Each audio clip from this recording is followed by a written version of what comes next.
चलिए कल्पना करते हैं एक बहुत बड़ी रंगभूमि की। कुरु राजकुमार अपने अपने कौशल का प्रदर्शन कर रहे हैं।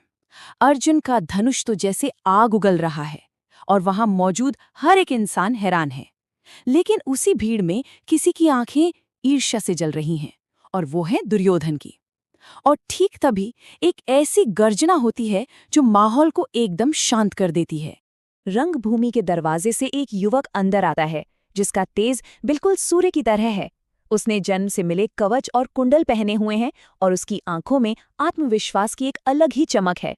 वो सीधा अर्जुन के सामने जाकर खड़ा हो जाता है और ये चुनौती देता है, एक ऐसी चुनौती जिससे पूरे अखाड़े में सन्नाटा पसर जाता है। ये था कर्ण का पहला परिचय। और हाँ, कर्ण सिर्फ बातें नहीं करता। जैसे ही द्रोणाचार्य की इजाजत मिलती है, वो बिना किसी मुश्किल के अर्जुन के हर एक कर्तव्य को दोहरा देता है। ये सब देख के तो दुर्योधन की खुशी का कोई ठिकाना ही नहीं रहता। उसे आखिरकार अर्जुन के बराबर का या शायद उससे भी बेहतर एक योद्धा मिल ही गया था। और बस यहीं से दो महान ताकतों का टकराव शुरू हो जाता है। एक तरफ कर्ण है जो सम्मान और एक बराबरी का मुकाबला चाहता है, तो दूसरी तरफ अर्जुन जो इसे अपना अपमान समझ बैठा है। दुर्योधन तो मौके का फायदा उठाकर फौरन कर्ण को अपनी दोस्ती और अंग देश का राज्य देने की पेशकश करता है, जबकि अर्जुन उसे सीधे सीधे मौत की धमकी दे डालता है। माहौल में तनाव एकदम बढ़ चुका था। तो अब द्वंद्व की तैयारी शुरू हो जाती है। लेकिन जानते हैं दर्शकों के बीच एक माँ का दिल अंदर ही अंदर टूट रहा था। शाही मंडप में बैठी कुंती अपने पहले बेटे को उसके दिव्य कवच और कुंडल से पहचान लेती है और इस पीड़ा को सह नहीं पाती। वो बेहोश हो जाती है। वो चाहकर भी दुनिया को ये सच नहीं बता सकती थी। जैसे ही युद्ध शुरू होने वाला होता है, कृपाचार्य नियमों का हवाला देकर बीच में आ जाते हैं। देखिए, उस युग में एक नियम था कि द्वंद्व केवल बराबरी वालों में ही हो सकता है। मतलब एक राजकुमार को चुनौती देने के लिए आपका भी शाही खानदान से होना जरूरी था। तो उनका सवाल एकदम साफ था, कर्ण को अपना कुल बताना होगा। और ये एक ऐसा सवाल था जिसका जवाब उसके पास था ही नहीं। वो पल कर्ण के लिए दिल तोड़ देने वाला था। उसका सिर शर्म और दर्द से झुक गया, ठीक वैसे ही जैसे बारिश के पानी से कोई कमल का फूल झुक जाता है। सोचिए, एक इतना महान योद्धा जिसके पास इतनी प्रतिभा थी, उसे सबके सामने सिर्फ उसके कुल के नाम पर नीचा दिखाया जा रहा था। यह उसकी जिंदगी का पहला और शायद सबसे बड़ा अपमान था। लेकिन जब सब लोग कर्ण का मजाक उड़ा रहे थे, तब दुर्योधन उसके साथ खड़ा हुआ। उसने जोर से ऐलान किया, अगर योग्यता कुल से ही तय होती है तो मैं अभी इसी वक्त कर्ण को अंग देश का राजा बनाता हूं।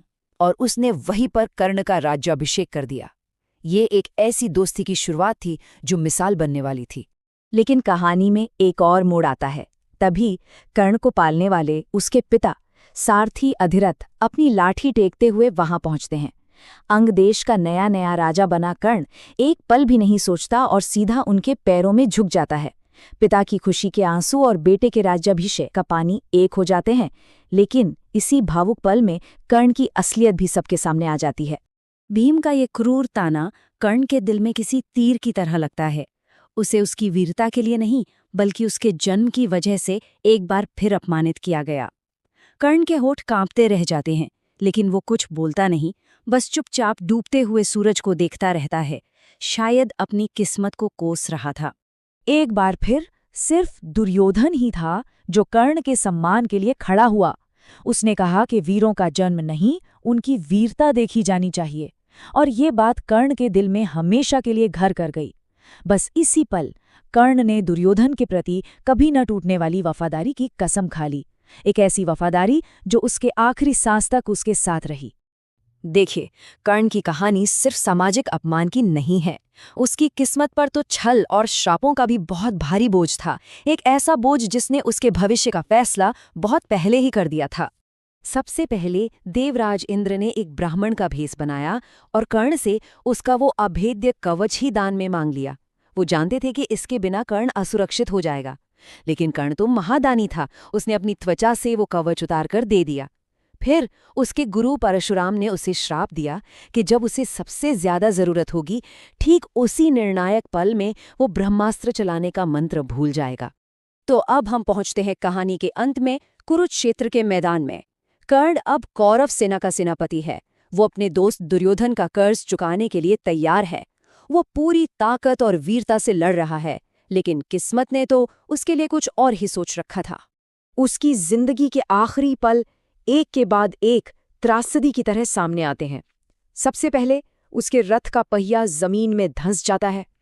फिर जब उसे अपने सबसे शक्तिशाली अस्त्र की याद आती है तो परशुराम का श्राप असर दिखाने लगता है। उसका दिमाग बिल्कुल खाली हो जाता है और ठीक उसी निहत्थे और लाचार पल में अर्जुन उस पर वार कर देता है। और इस तरह सूर्य का वो महान पुत्र, दानवीरता और हिम्मत की मिसाल, हमेशा हमेशा के लिए शांत हो गया। वो एक ऐसा योद्धा था जिसे समाज ने कभी पूरी तरह अपनाया नहीं और जिसे किस्मत ने हर मोड़